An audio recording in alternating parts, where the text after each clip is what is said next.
Is there anyone who saw the attacks coming? Yes, there was a man named Rick Rescorla, um, who is perhaps the most unrecognized hero in today's society that many people fail to um, sort of admire. And the reason is because he was so quiet, yet so powerful.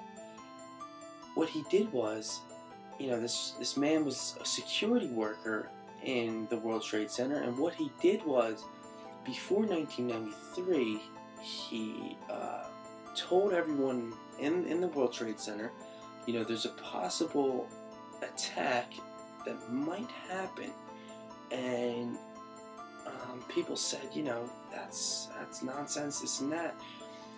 But what he did was he wanted to investigate on this theory a little bit more. So he went to the basement of the World Trade Center and started at ground zero and was going to work his way up, and he was going to find any possible attacks that could happen in the building.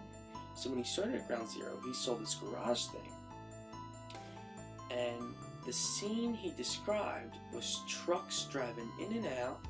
Never could tell whether the truck actually was a part of the building. So Rick was like, this is it. This is the way that they're going to attack us. All they have to do is paint the truck to make it look like it's part of the World Trade Center, drive the thing on in, and light it on fire. On February 26, 1993, terrorists attacked the World Trade Center. It was the first terrorism attack. 6 were killed and 300 were injured. Despite Rescorla's evacuation drills, workers exited the building in chaos.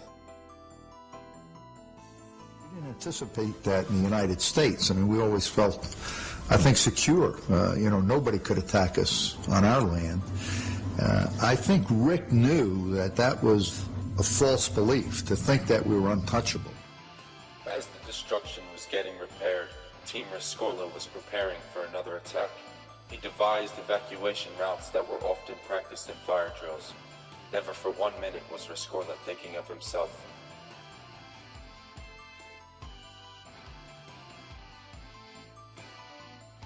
Rescorla hired investigators to help him with his prediction. He imagined the attack through a flight simulator. In his findings, Rick realized that an airstrike was highly feasible. To Rick, the fire drills became more prominent, but the people had almost forgotten about the 93 attack. Rick Rescorla had a vision, and people failed to listen. Do you think that there's a way to peacefully counter the 1993 and 2001 attacks on the World Trade Center? I don't think there's a way to peacefully counterattack, only because they took so many innocent lives, injured so many innocent lives. In the 1993 attack, they drove a van into the parking garage full of explosives, detonated it, and killed 6 people, but injured 300 people. Now, all of those lives were innocent. No one had anything to do with the bombing or whatever, you know what I mean? And after the bombing, a man named Rick Rescorla started to design the building specifically to make the impact of an attack less potent. And in 2001, when we were attacked again, this time through a plane, it killed many people. Big dust clouds through New York. Many innocent lives were impacted by this attack. I'm not sure who they were really trying to target, but for them to target so many innocent lives is not justifiable by any means.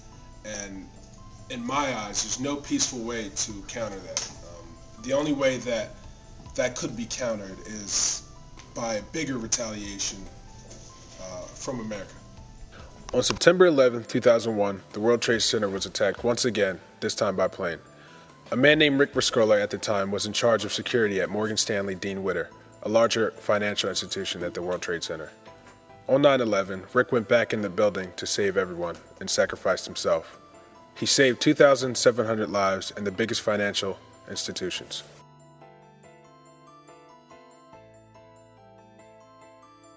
According to a poll given by CBS, 40% of Americans think that Islam is more likely to encourage violence than other religions, and this has gone up 25% after 9/11.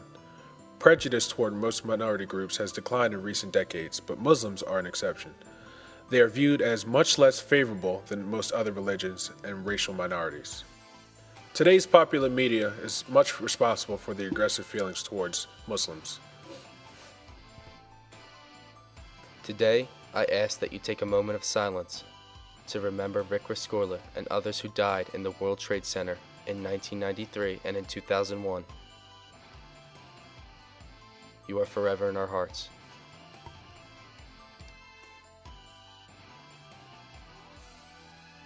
You're in John Asper's office. OST. ARU. ARU. Right, that's the office we're at. There's three of us in here. OST ARU. Hello? Hello? We're looking at Financial Center. Two broken windows. Oh, God!